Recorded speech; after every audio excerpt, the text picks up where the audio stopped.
외신에서 주목하는 국내 기업과 이슈에 대해 살펴봅니다. 숨겨져 있는 투자 정보 드리는 히든 글로벌 시간. 오늘도 조호진 대표와 함께합니다. 어서 오세요. 네, 안녕하세요. 네, 지금 코스피 이 야간 선물이요 6% 이상 뛰면서 또 다시 한번 오늘 4월 시장을 좀 기분 좋게 시작할 수 있지 않을까 하는 아침이네요. 오늘 특히나 좀 인사이트가 기대가 많이 되는데 첫 번째 기사는 어디에서 가져오셨나요? 예, 미국의 자동차 전문 매체이고 또 특별히 테슬라에 대해서 특종을 많이 터뜨리고 있는 일렉트릭이 현대차가 이제 새로 신차를 발표하는데 그 신차에 대한 기사를 실었습니다. 그렇죠. 일렉트릭 이제 테슬라 주로 기사들이 많이 올라오기로 좀 유명한데 이번에는 현대차를 다뤘다고 합니다. 자세한 내용 한번 살펴보실까요? 자, 우선 보면은요, 이게 2026년 뉴욕 오토쇼에서 뭔가 거대한 한방이 온다, 뭐 이런 기사인데 뭐 어떤 내용으로 구성이 되어 있을까요? 예.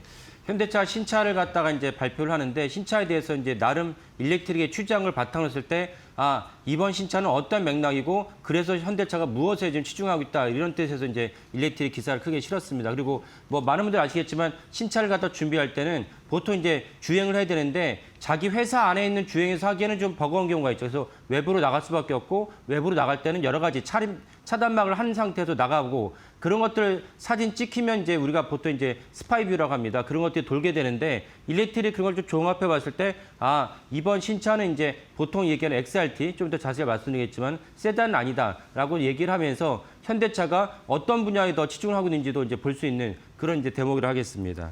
네, 그리고 이번에 일렉트릭의 기사를 보니까요, 또 이런 대목이 눈에 띄더라고요. 이 현대차가 전형적인 내연차가 아니라 이제 전동화 차에 좀 힘을 쏟고 있다라고 이야기를 했는데 이 전동화라는 거 의미가 뭔가요? 전기차를 뜻하는 건가요? 예, 전동화라는 게 전인이 이제 그 전기할 때 전인데 그러면 왜 그 전기차라고 하지 전동화라고 했느냐라고 이제 의아하시는 분이 계실 텐데 우리 보통 얘기하는 배터리만으로 움직이는 전기차도 전동화의 일종이고 하이브리드, 그러니까 내연기관차의 힘을 빌다가 멈출 때는 그 멈췄던 엔진을 갖다 아까워서 배터리로 이제 다시 돌리는 것이 하이브리드 아닙니까? 최초로 이제 내놨던 하이브리드 차가 도요타였는데 현대차도 역시 하이브리드에 대해서 강점을 갖고 있습니다. 그래서 전동화라는 건 보통 얘기하는 2차 전지로만으로 돌아가는 배터리로만 돌아가는 전기차. 거 있고 또 하나는 이제 하이브리드 있다. 그래서 둘 다를 아우르는데 이번에 일렉트릭이 발표한 걸 보면은 현대차가 출시를 임박한 이번에 그 신차 역시 전동화 하나다. 그러니까 하이브리드 아니면은 이제 배터리만 움직이는 자동차라고 봐야 되는데 아무래도 하이브리드 가능성이 높지 않을까라고 생각을 합니다.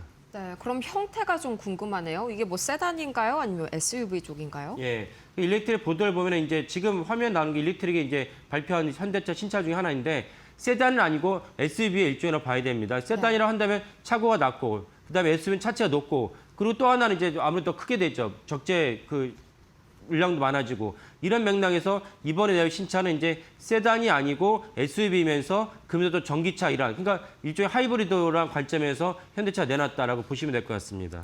네, 이게 이제 정확히는 XRT라고 하던데 XRT에 대한 개념이 좀 저는 약간 모호해가지고요. XRT가 이제 SUV에 조금 더 가깝다는 말씀이시죠? 그렇죠. 그러니까 사실은 이제 SUV인데 현대차 입장에서 새롭게 장르를 하나 개척했다 보시면 되는데 그 정도로 현대차가 이번 XRT를 갖다 출시를 하면서 새로운 어떤 모멘텀을 삼고 싶다. 예컨대 현대차가 10년쯤 됐죠. 현대차가 그때 제네시스라는 우리가 과거에 싸구려 값싼 차가 아니고 럭셔리한 차에서도 우리가 승부를 걸겠다는 맥락에서 제네시스를 출시했는데 그런 동일한 맥락에서 XRT라는 새로운 이제 장르를 만들었다라고 이제 여겨집니다. 우리는 이제 생소하지만 이미 미국 시장에서는 현대차 XRT가 여러 개 출시가 됐습니다. 예컨대 펠리세이드 XRT가 있고 그 다음에 이제 그 아이오닉 5 XRT도 있습니다. 그러니까 아이오닉 5는 전형적으로 전기차로만 배터리만 움직이는 차인데 거기서 XRT가 있고 그다음에 펠리세이드 또 펠리세이드 출시해서 현대차가 똑똑하게 큰 어떤 그 수혜를 맛봤죠. 잘 팔아서. 그래서 거기서 더 나가서 펠리세이드 XRT다. 그러니까 XRT는 무엇이냐? 그 SUV랑 차이점은 무엇이냐? 뭐 외관은 비슷한데 가장 큰 차이점은 험로. 그러니까 그 비포 정도를 다닐 때도 적합하고 또 심지어 캠핑카를 다닐 때도 SUV보다 더 적합하다. 이렇게 이해하시면 되겠다. 그래서 현대차가 그 분야에 더 치중을 하면서 새롭게 이제 시장을 갖다 개척하면서 새롭게 현대차의 새로운 모멘텀을 삼고 있다. 이렇게 보시면 될 것 같습니다. 네, 근데 좀 한편으로 봤을 때는 이제 트럼프 대통령 들어가지고 전기차가 좀 많이 퇴보를 했었잖아요. 근데 아직까지 좀 이런 전동화에 힘을 쏟고 있는 게 한편으로는 이해가 좀 어렵네요. 예. 현대차가 이번 주총에서 북미 시장에서 45종의 전동화에 대한 신차를 발표하겠다 얘기했거든요. 그러면 저도 그 뉴스 봤을 때 아니 트럼프 정부가 아직도 3년이 남았는데 왜 X할 때 힘을 쏠지라고 볼 수가 있는데 거기에 힘을 쏘는 또 다른 이유는 무엇이냐? 적어도 하이브리드는 트럼프 정부에 들어서도 여전히 매출이 좋습니다. 이런 것들을 현대차가 하이브리드 전동화를 포기할 수 없는 것이고 또 다른 점 무엇이냐? 만약에 트럼프 정부가 이번 정부로 끝나죠. 이번 정부가 더 이상 3기가 없으니까 끝나는데 공화당으로 넘어가지 않고 민주당으로 정권이 바뀐다면 민주당 정부는 바이든 정부, 오바마 정부 시절을 본다면 다시 전기차에 대한 지원을 강화할 것으로 보입니다. 그렇다면 현대차 입장에서는 하이브리드라는 관점에서는 현재도 잡고 미래를 위해서 혹시나 이제 민주당 정부가 들어선다면 또 다른 전기차도 준비를 해야 되니까 두 가지를 현재를 잡으면서 미래도 준비해야 되는 관점에서 하이브리드란 전동화도 현대차 준비하고 있다 이렇게 해석이 됩니다. 네, 한마디로 전동화에 애정을 쏟는다고 하면은 이제 전기차보다는 하이브리드 쪽에 집중을 하겠다. 이렇게 좀 해석을 해볼 수가 있겠네요. 또 최근에 이 팰리세이드 사망 사건 때문에 상당히 좀 여론이 안 좋아졌잖아요. 이 부분은 좀 어떻게 흘러가고 있나요? 예.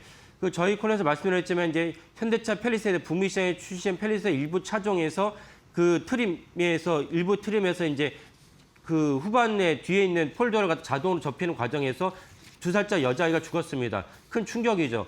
이 문제를 현대차가 이제 수습을 해야 되는데 제가 현대차의 리콜에 대해서 몇 번 말씀드린 적이 있습니다. 우리나라 언론에 잘 다루지 않았지만 북미 시장에서 리콜의 물량이 꽤 많았습니다. 이런 것도 결국 무엇이냐? 현대차가 세계 3위 완성차답지 않은 품질의 논란이 여전히 있다는 걸 볼 수 있는 대목이고 그 품질의 논란이 어떻게 발생하느냐? 결국 우리나라가 정말 못 사는 국가에서 여기까지 올라온 것에 가장 큰 저력 중 하나는 빨리빨리 문화가 있지만 빨리빨리 문화를 갖다가 넘어서서 품질 개선을 획기적으로 이뤄야 된다는 방증이다 하겠습니다. 그래서 현대차가 팰리세이드 충격을 어떻게 수습해야 되냐. 언론에서 자기가 잘한 점을 계속 내보내는 것도 중요하겠지만 현대차가 팰리세이드의 충격을 일으켰던 빨리빨리 문화, 그 품질에 대해서 아직도 이제 세계 3위 완성차답지 않은 그 품질을 갖다가 더 올려야 돼야지 이런 것도 회수할 수 있다고 보여집니다. 그래서 그런 어떤 품질을 개선하면서 오늘 말씀드린 XRT를 내놓는다면 현대차가 이제 반등할 수 있는 반전을 마련할 수 있다라고 여겨집니다.